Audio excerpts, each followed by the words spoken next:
Florence, April 1476.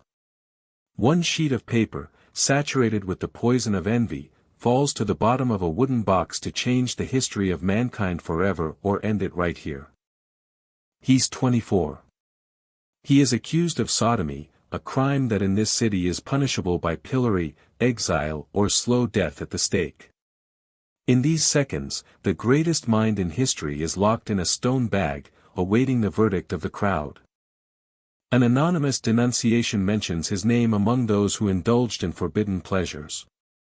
The life that has just begun to blossom in Verrocchio's studio hangs by a thread, strung between justice and fanaticism. To understand how this young man came to the brink of death, one must return to the dust of the roads of the village of Vinci, where an illegitimate child learned to read a book that was not written by people. The son of a notary and a simple peasant woman. An extra person in a world of strict classes.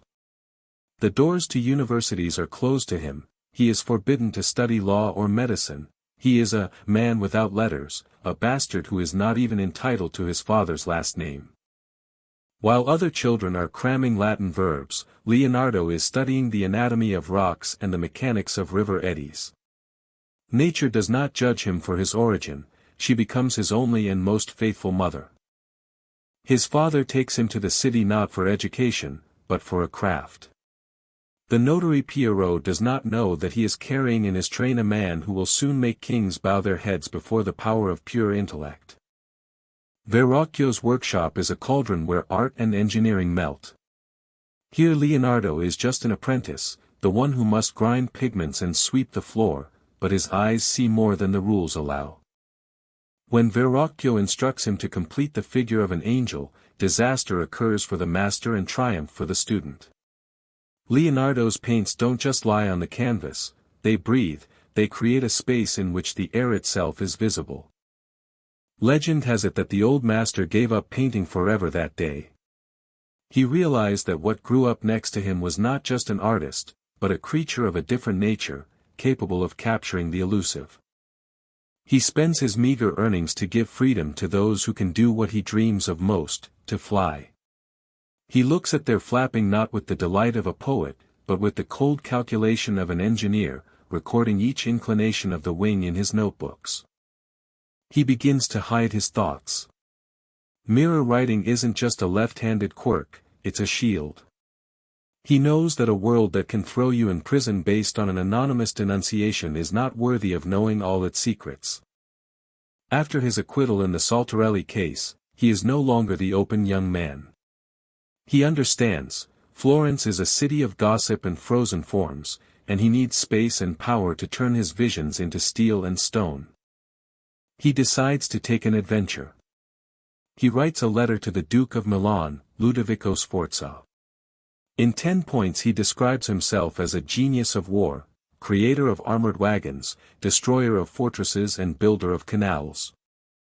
Art for him is now just a byproduct of the great study of life. He leaves for Milan, leaving behind the shame of accusations and cramped studios, to become the architect of the future. Milan 1482. Leonardo arrives here not as a supplicant, but as an ambassador.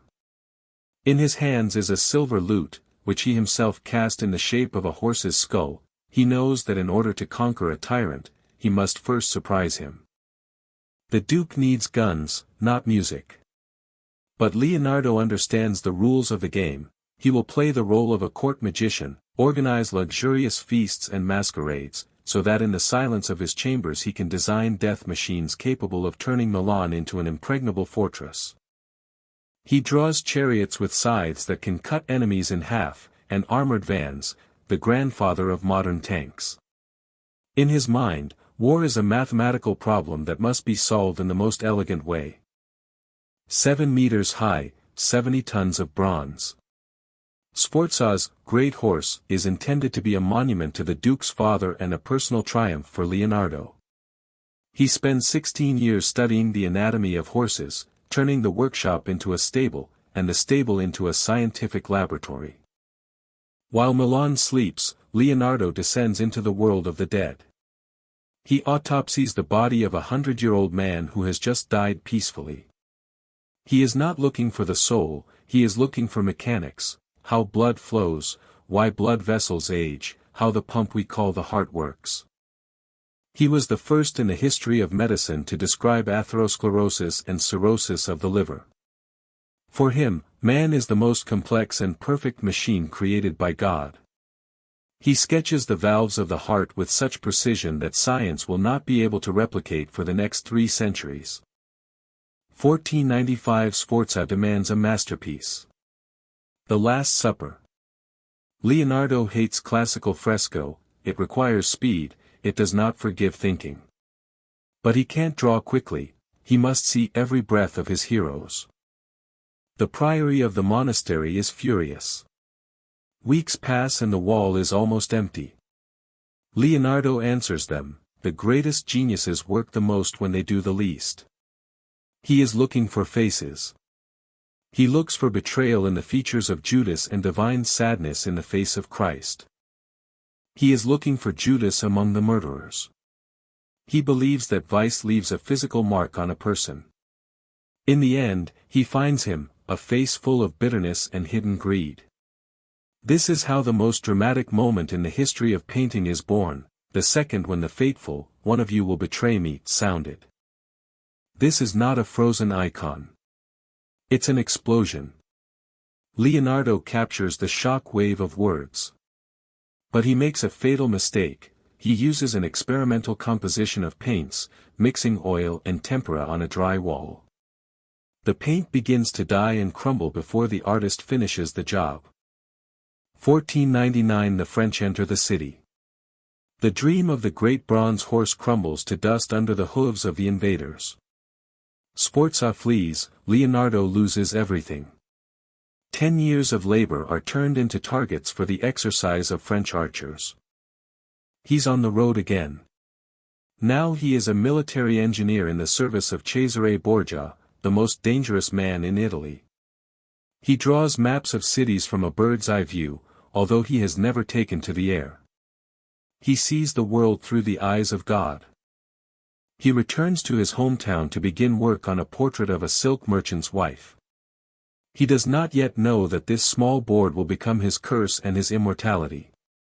He invites musicians and jesters so that she doesn't get bored, so that her smile doesn't fade even for a second. He doesn't just draw a face. He draws the movement of the soul through microtension of the facial muscles. Sfumato is a haze where boundaries disappear. He wants the viewer to figure out her thoughts themselves. She looks at you, wherever you stand, and is silent about what only he knows. Another technical crash. His attempt to introduce a new method of drying paints turns his masterpiece into a dirty mess.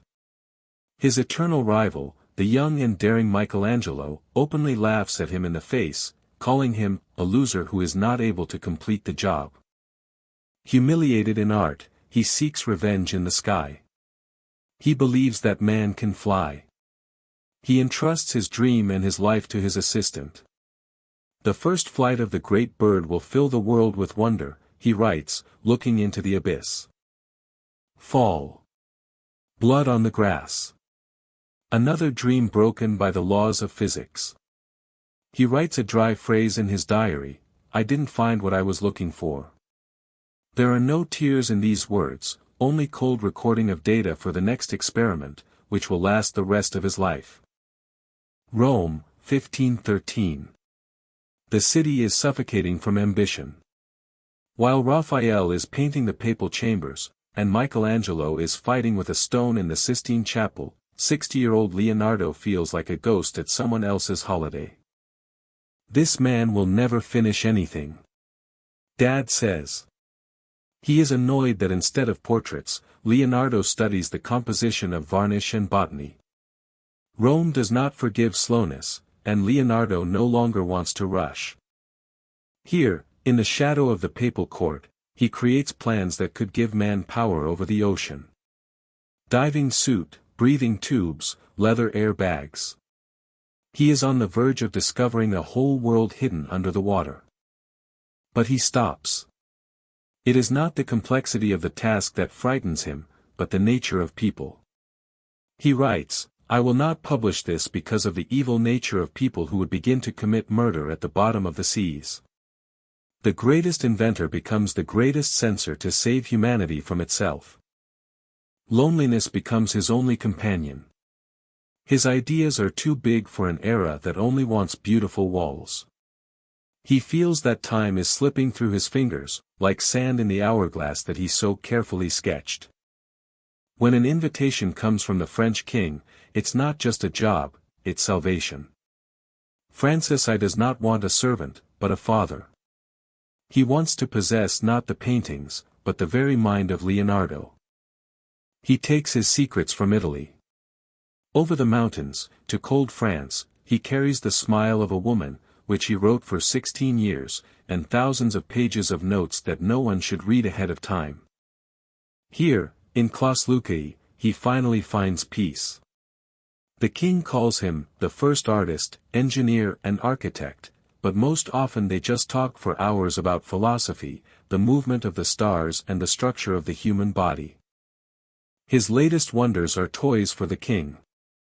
But hidden inside these toys are mechanisms that will become the basis of robotics centuries later. He continues to play God even when his own body begins to fail. The stroke leaves him partially paralyzed, but his mind remains clear. He's in a hurry. He is trying to systematize his knowledge about water, about the flight of birds, about shadows. He understands, his life is an unfinished cathedral, the drawings of which he will take with him. Legend says that he died in the arms of the king. Perhaps this is just a beautiful fairy tale, but it is true in the main thing, the world has finally realized who it is losing. A man who knew more about the universe than all his contemporaries combined. After his death there is silence. His notes, his greatest treasure, end up scattered throughout Europe. What could have accelerated the development of science by 300 years is hidden in private collections, encrypted and misunderstood. We find his ideas today in operating rooms, in airplane cockpits, in deep-sea vehicles. He didn't just predict the future, he designed it, with nothing at hand except paper and coal. He called himself a man without letters, a bastard without education. But this is precisely what allowed him not to take the word of old books, but to test reality for strength. He taught us the main art, the art of seeing. His journey began with an anonymous denunciation and fear of the fire, and ended with immortality. He proved that curiosity is the only force that can defeat time and social cages. Today, when we have all the answers at a click, are we really ready to look? Or are we simply skimming the surface of a world that Leonardo tried to dismantle piece by piece for us? What would you choose, to know the truth that could destroy humanity, or to hide it, remaining in history as a misunderstood dreamer? Leonardo took the answer to this question with him, leaving us only with his mysterious smile.